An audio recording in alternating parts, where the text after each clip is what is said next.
Good morning. We're going to make a custom tumbler today. This is a request with a template and a name. So I have that printed there on that sheet with the sublimation ink and sublimation paper. You want to let your paper dry before you cut it out. And the reason being is because if it is wet and you touch that ink with your finger, you will have your fingerprint on that tumbler after you press it. I have actually done that before.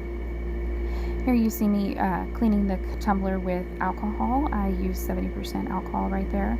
I first thought I had the alcohol on the cotton ball and I didn't. You want to do this to get any oils or anything off the tumbler that you had from your fingers from measuring.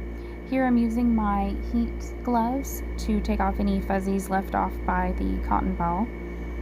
And then you want to make sure you get your edges up. I like to do the top edges. Some people like to do the bottom edges. But you want to make sure it reaches all the way to the top of that cup. And then you want to make sure the design is pressed all the way on your cup. So here you see me overlapping the center tape. That is to make sure there is absolutely no air bubbles in that tape. And as you see me go up the cup, you'll see that I overlap the tape there.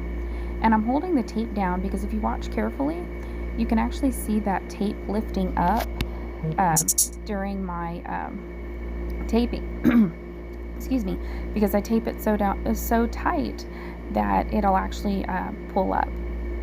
And so you want to make sure you get all your air bubbles out of that tape. And then here I am using painter's tape to assure that the heat tape does not come up. I don't want that to come up because if it does, it'll get air bubbles in there. Here I'm using the painter's tape to tape down the top of the tumbler and pressing down any air bubbles and really getting into that seam there. Here you'll notice I overlap the tape again over because it's kind of like starting a new tape piece, and you want to make sure that you do not have any air bubbles in that tape.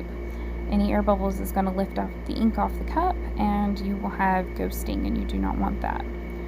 And so if you watch carefully here in just a second, it's going to peel up because I'm going to not have my finger on there or my hand on there. See, watch it, there it goes, it's peeling up. So I'm going to notice it and press it all down there. And then I'm actually taping that one little spot, so as I'm taping the rest of it, it's not going to lift up. And I stand it up to tape it because I'm lefty, and so I have to tape funny.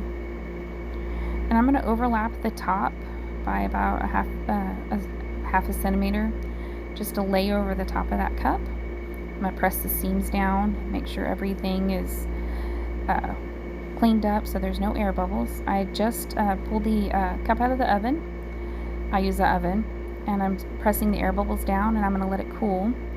And this is my favorite and most nerve-wracking part, is peeling the tumbler.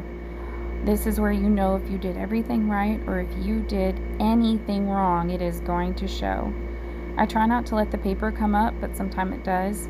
But as you pull the tape, as long as you pull it to where it overlaps the heat tape, you can get it.